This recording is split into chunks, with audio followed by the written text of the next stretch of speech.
have a vision, think big, ignore the naysayers, work your ass off, and give back and change the world. Because if not us, who? If not now, when?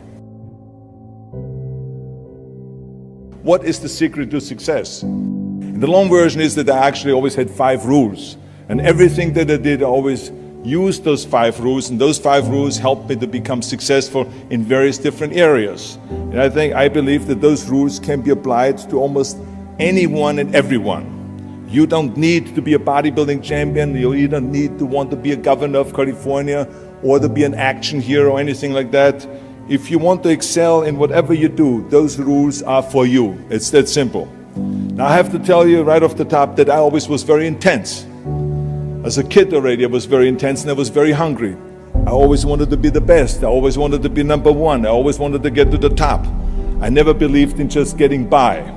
Now I have nothing against people that just want to get by, because I think there are many roads to happiness, but I think that we all here like to be successful and we are driven. So that's why those rules apply to you.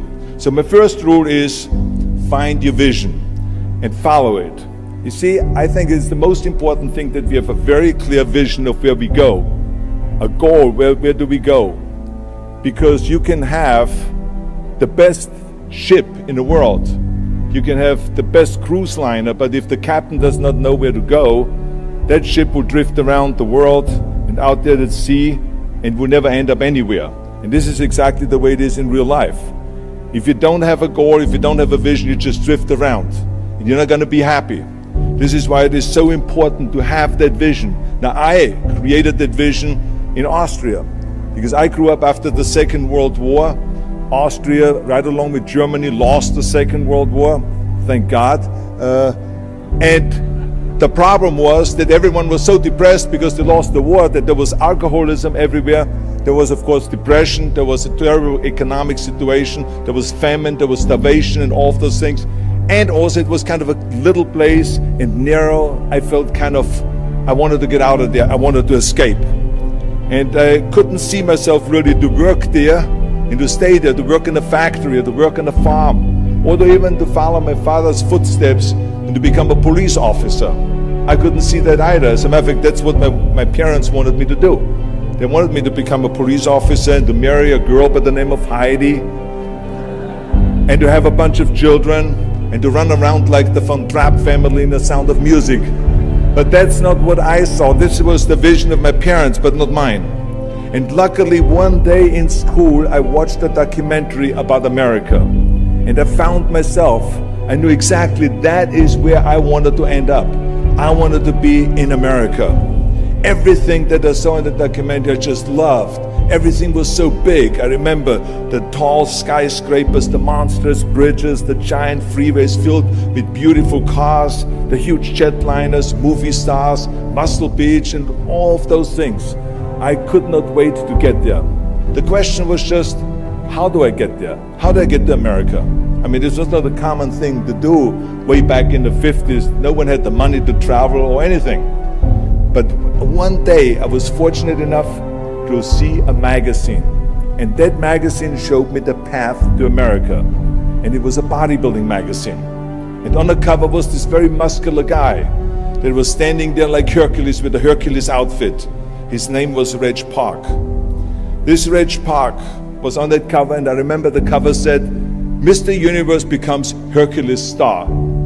I read the article as fast as I could, learning about how he grew up in Leeds in England, poor, and how he trained 5 hours a day, every single day, and trained and trained and trained and lifted weights, and then he finally became Mr. Great Britain.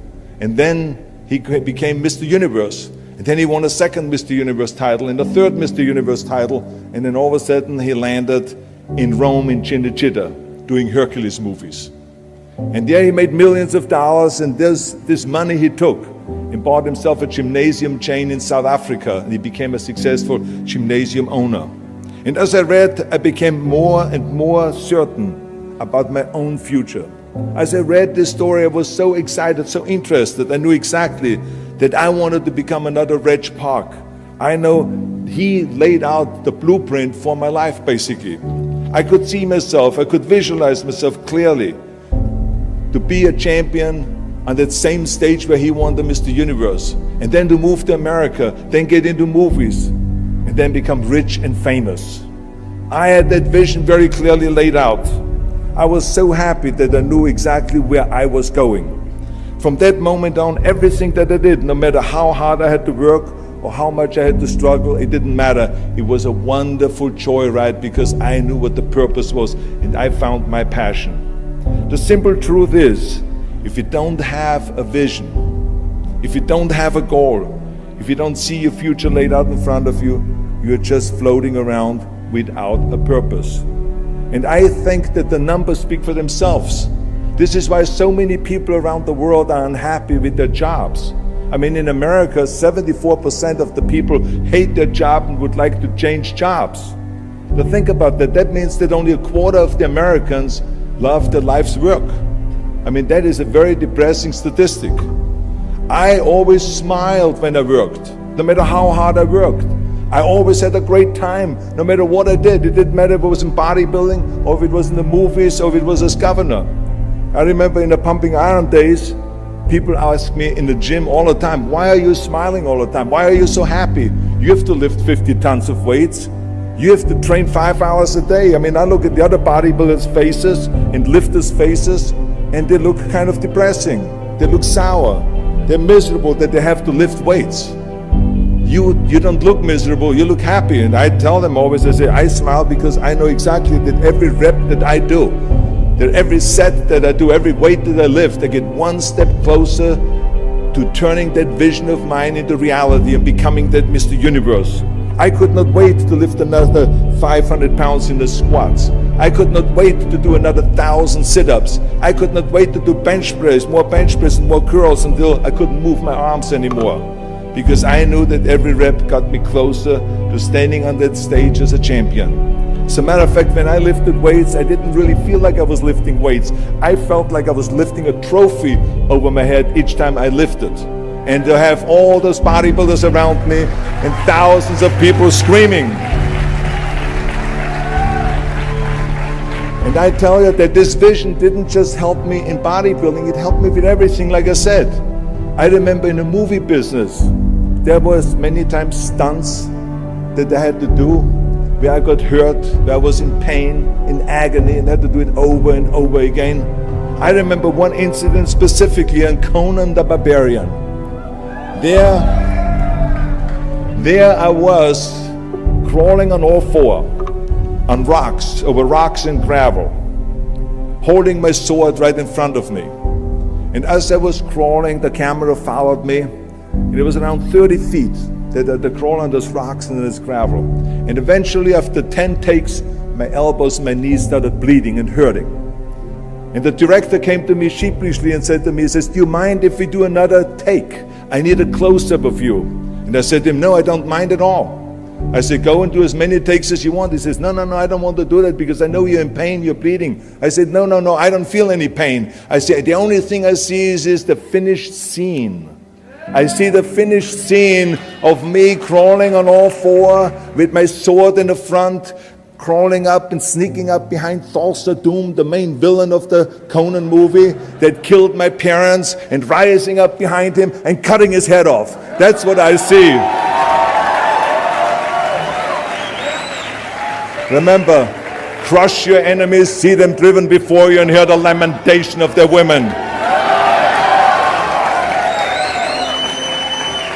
So this is why, because I visualized that scene, this is why I did not feel that pain. I did not care if I was bleeding on my knees, because I knew that pain is temporary, but the film is permanent. And I explained that to the director, so this is why I try to tell you, always discover your vision, and the rest will follow. Now my second rule is never ever think small. If you're going to accomplish anything, you have to think big. You have to go and shoot for the stars. The biggest challenge most people have is because they think small.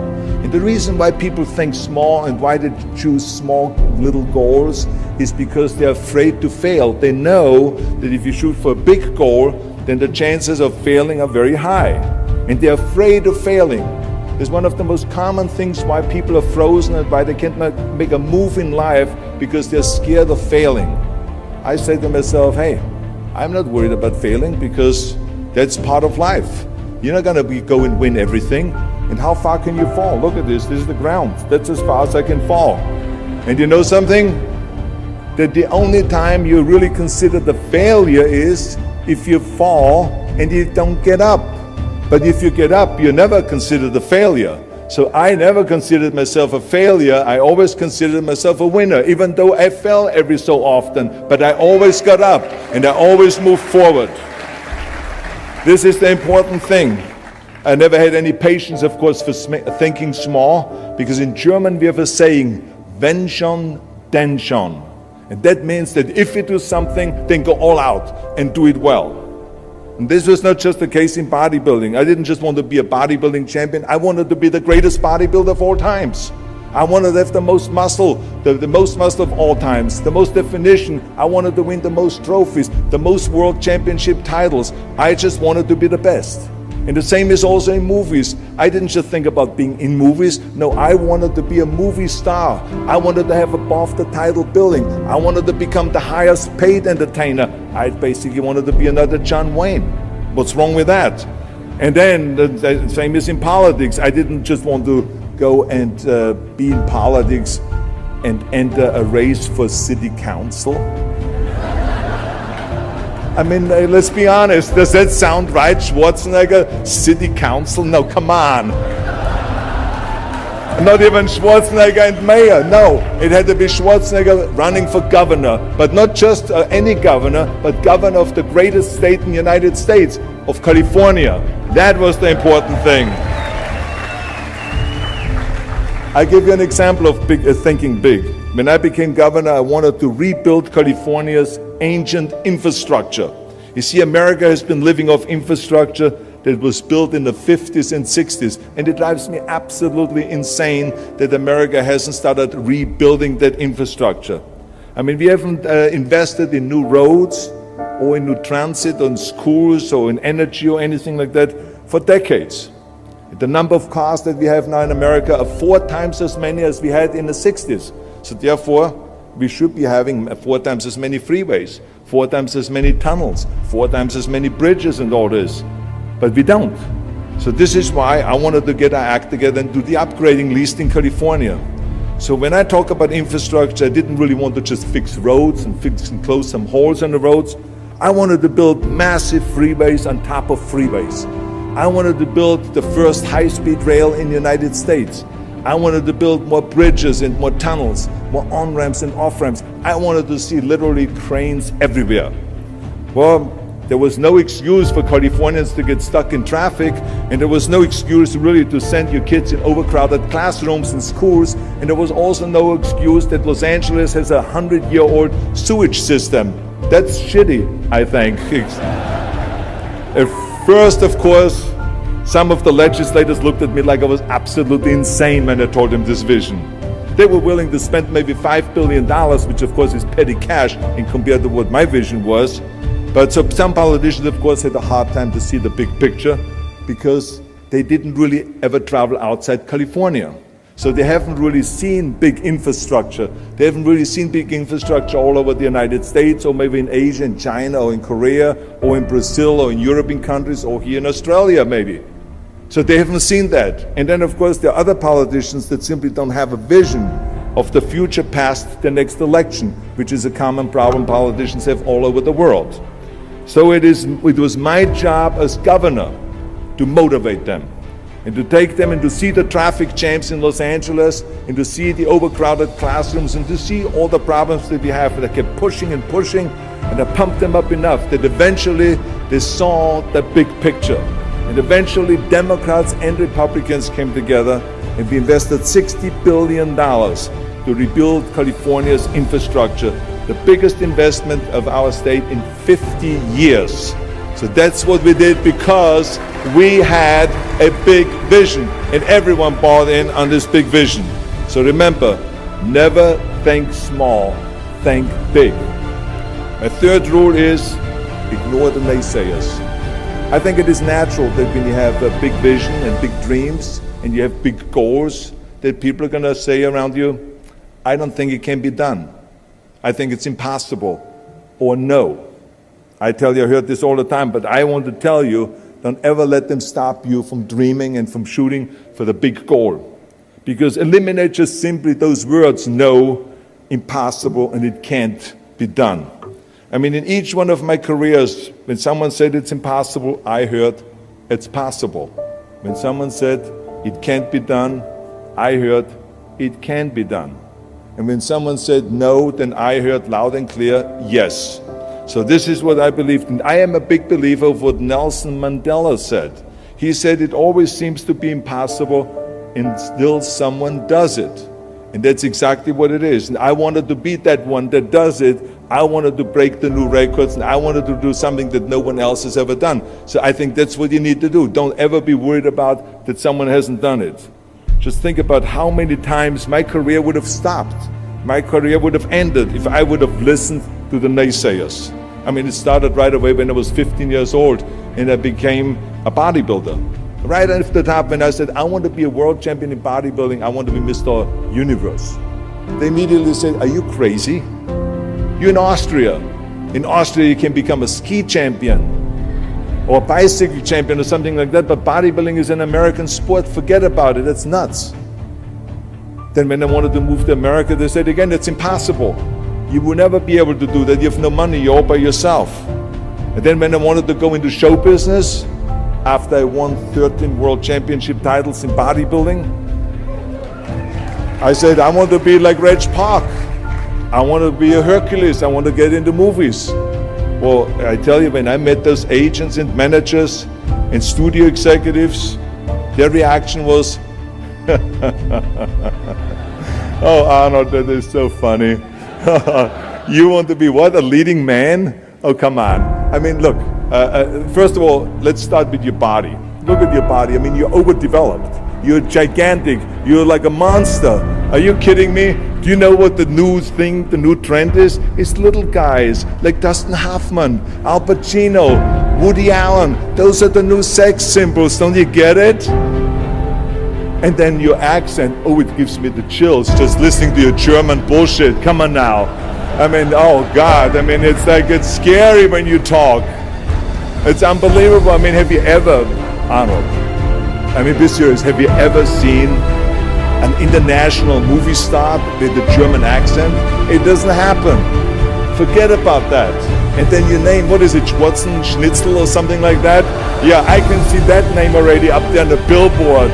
Yes, and people are going to storm the theater and the movie houses because Schwarzen Schnitzel is starring in the movie. Oh yeah, I can see that already. So that's what they said. They said to me, it says, look, forget about it, you're a nice guy. I mean, you're a bodybuilding champion, why don't you open a gymnasium or a health food store or something like that? We can help you with that, and then we get you on the side some little parts, like maybe playing a bouncer. I mean, with your body, perfect, or maybe a wrestler.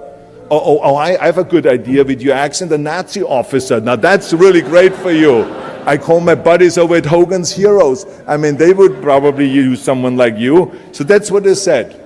Imagine that. Everywhere I turned, they said, no, it won't happen, it's not going to happen, and forget about it. Luckily, I did not listen. I did not listen because I knew if I worked hard enough and if I worked as hard as I did in bodybuilding, 5-6 hours a day, that I will make it, that I could prove them wrong. And I started working very hard. I started taking acting classes, English classes, speech classes, dialogue classes, even accent removal classes. I ran around all day saying lines like, a fine wine grows on a vine. Because you see, we Austrians and Germans have a difficult time with the V and with the W and with the F, we get it all mixed up. So it was a fine wine grows on a vine, or the sink is made out of zinc. And all those kind of lines. I said over and over, and you know something? All of a sudden, I got a little break. In the early 70s, I remember All of a sudden, I got a TV show, a little part, then another little part. And then all of a sudden, I got a phone call from Lucille Ball to be in her special happy anniversary and goodbye, which was with Art Carney. I had this 6-minute scene as an Italian masseur. Now, most people don't know the difference between an Italian accent and the German accent, so I got away with my German accent. But I played this Italian masseur, and I was so delighted. And then right after that, I got a guest starring role in Streets of San Francisco with Michael Douglas and Carl Malden, and then Pumping Iron and Stay Hungry. And then, of course, I landed the big role of as Conan the Barbarian. So finally, I got the big break. And you know what was so interesting about it was that as soon as we were finished with the Conan movie, we were out there on a promotion tour, and the director said at the press conference, the director is John Milius, he said, if we wouldn't have had Schwarzenegger with those muscles, we would have had to build one. Now think about that. Before it was this huge obstacle to have this body, and all of a sudden the director says, if we wouldn't have had Schwarzenegger with his body, we would have had to build one. Now what a turnaround. And then when I did Terminator, James Cameron said, which was really great, he said the "I'll be back" line became one of the most famous movie lines in history because of Arnold's crazy accent, because he sounded like a machine when he talks. So as you see, everything that the naysayers said was a liability became an asset. And the same was also in my political career. When I ran for governor, they immediately said, I shouldn't do it, it is a big mistake, it won't happen, I will lose, and all of those kind of things. And the rest, of course, is history. The bottom line is, if I would have listened to the naysayers, my career would have ended when I was 15 years old. I would be still yodeling in Austria, in the Alps, and I would not be talking here today to you. And the reason why I'm here today and talking to you is because I did not listen to you can't, or it's impossible, or no. So I just recommend to you very strongly, ignore the naysayers.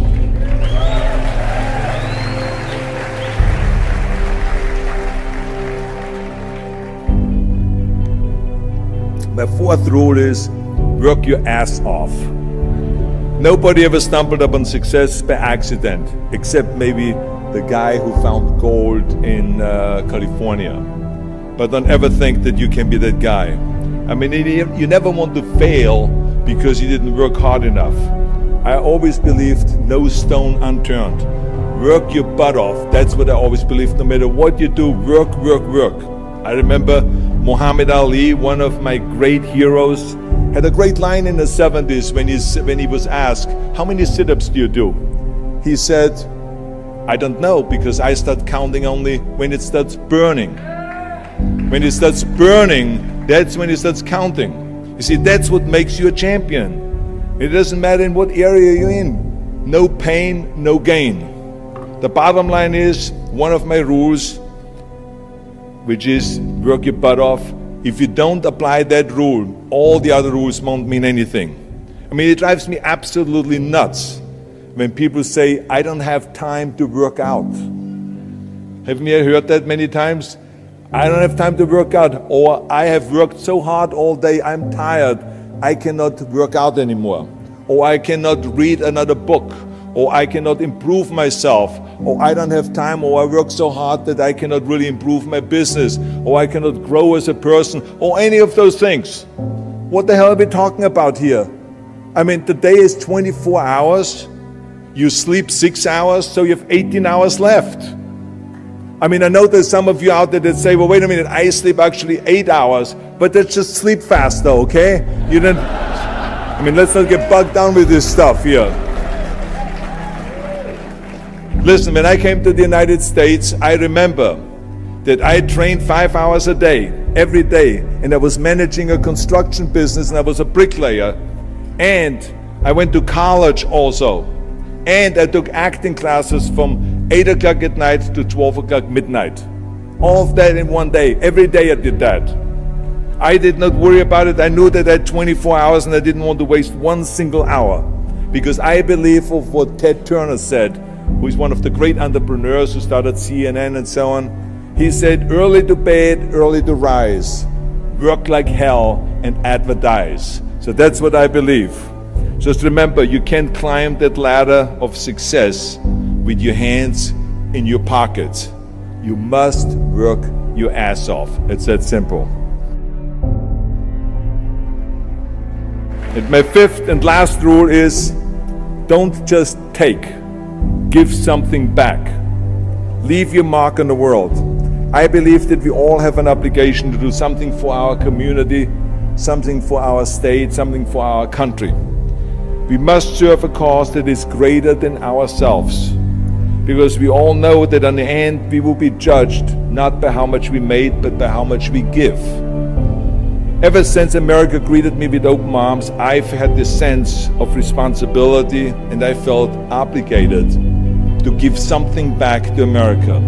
Because I know that everything that I have accomplished is because of America. If it's my bodybuilding career, if it is my show business career, my political career, the money that I've made, my great family that I have, all of this is because of America. But I have to recognize the fact that America did not become the land of opportunity in this great country by itself. No, in history, people worked tirelessly in America. People fought and people died to make it the land of freedom and opportunity and the land of liberty. So now it is our responsibility, if we want to keep it the #1 country in the world, to work for that and to give something back to that country. And it doesn't matter if you're in America, or if you're in Australia, or if you're in China, or if you're in Japan, or in Italy. It is the same thing. You all have to give something back to your country, no matter where you're from. Now, I love the words of my father-in-law, Sergeant Shriver, who started the Peace Corps, the Job Corps, legal aid to the poor during the Kennedy and during the Johnson administration. He was the #1 public servant, and he always inspired me to become a public servant. He was one of my heroes. He said at Yale University at a commencement speech, he said to the students, tear down that mirror. Tear down that mirror that makes you always look at yourself. And you will be able to look beyond that mirror, and you will see the millions and millions of people that need your help. And I saw those millions and millions of people. And this is why I tried to take every opportunity that I could to give something back. I started training Special Olympians, people that were intellectually handicapped, to help them with weightlifting and powerlifting. I became the international powerlifting coach and the torchbearer for Special Olympics. Then later on, I joined the Simon Wiesenthal Center to fight prejudice, so we don't have the things happening again as we had during the Second World War, during the Nazi Reich. And I joined also the President's Council on Fitness. I became the chairman under President Bush from 1990 to 1993. To be the chairman and to promote health and fitness in all 50 states. I traveled all 50 states. I started after-school programs for the most vulnerable children, for inner-city children, to make them be able to say no to drugs, no to gangs, and no to violence, and to say yes to education and yes to life. And every single time I reached out and I gave something back, I felt fantastic. Nothing made me happier. I would rather play chess with an 8-year-old kid in an after-school program, or play golf, a round of golf with a Special Olympian, than go down another red carpet of a movie premiere. And I have nothing against movies, but to give something back to me is more important than just to think about myself. Eventually, the joy of giving back was so great that I decided to become a public servant full-time and to turn my back, actually, and walk away from my career as an actor. After I finished promoting Terminator 3, I jumped into the race, into the governor's race in California, and I ran for governor. And even though my friends advised me not to do that, they said, are you crazy, Arnold? Don't you understand that you would lose now this $20, $30 million a movie that you're getting paid? And they will only pay you $178,000 as governor a year? Well, I didn't care, because I knew that all the money that I've made and to be in that position in the first place to make this money is because of America. It was time to give something back. So I became governor, and I didn't even take the $178,000. I gave it back to the taxpayers because it was petty cash. It's the last thing I needed. And I can tell you that those 7 years were the most exciting and the most rewarding and the most gratifying years of my life. To work all day long, to solve problems and to serve the people was absolutely heaven. It was the best job I've ever had. But I also knew that eventually it's going to come to an end. And after 2 terms, it did come to an end.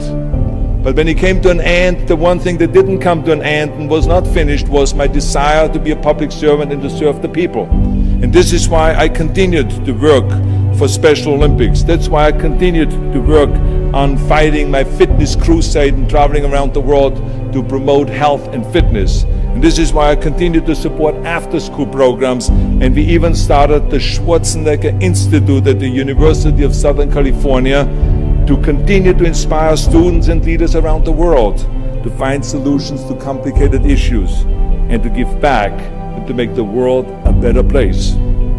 So thank you. But I tell you that I was very fortunate that I had great heroes. I had great heroes that I could look up to, and I mentioned 2 of them, Muhammad Ali and Sergeant Shriver, my father-in-law. But there's other great heroes like Gorbachev, Reagan, Mandela, great leaders like Mother Teresa, Chancellor Kohl, and Churchill, and the list goes on and on. I mean, those people had such an impact on the world. Single-handedly, they've changed the world. I mean, if you think about just Gorbachev, I mean, this man, every time I meet him, I'm in awe. I mean, he grew up under communism, and he rose from the bottom of the ranks straight up to the top. He became president of the Soviet Union, one of the most powerful people in the world. And he was the leader of the Communist Party. And when he was in that top position, he realized that the system was broken. Now, what do you do when you're the top leader of the Communist Party and you realize that the system, that communism doesn't work? Well, you know what he did? He dismantled communism. Think about the courage that takes. I mean, the guts that it takes to do that. Think about that Gorbachev completely transformed his country with glasnost to give his people for the first time freedom. And then through perestroika, by reforming Russia's economy. He didn't wait for the next president. He didn't complain. He simply said, if not me, who? And if not now, when? So I feel very strongly all of us need to have and embrace that kind of a spirit. We all can create change, whether it is in our neighborhood or in our local schools or in our country. It can be big, but it can also be as little as just going to a school kid that has problems reading and teaching that kids how to read or how to do math.